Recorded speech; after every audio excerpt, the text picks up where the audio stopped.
নমস্কার, আমি কাঞ্চনা মৈত্র। আপনাদেরকে কিছু কথা আমি আজকে জানাতে এলাম। সেদিন শিয়ালদা স্টেশনে যে ঘটনাটি ঘটেছে, সাম্প্রতিককালে যে ঘটনাটি আপনারা দেখেছেন, সেটি আর কিছুই নয়, একটি বাংলা ছবির প্রমোশনের অংশ। ছবির নাম কপাল। 19শে সেপ্টেম্বর আপনাদের সকলের নিকটতম প্রেক্ষাগৃহে সেটি আসতে চলেছে।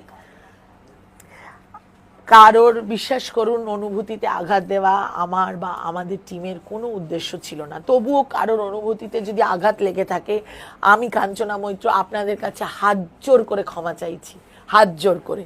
আপনারা প্লিজ পাশে থাকুন। আমারও একটা সময় মনে হয়েছিল যে এটা হয়তো শুটিং, কারণ উনি ওনার অরিজিনাল নামটা কিন্তু ওখানে বলেছিল না। আর তারপরে আবার এটা একটা জিনিস নোটিশ করলাম যে কখনো মানে কোনো দিকে কিন্তু ক্যামেরা ছিল না।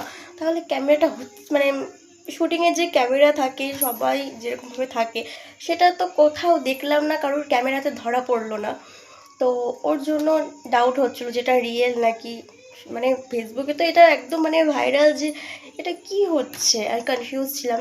তো থ্যাঙ্কস জানিয়ে দেওয়ার জন্য। আর বেশি ফানি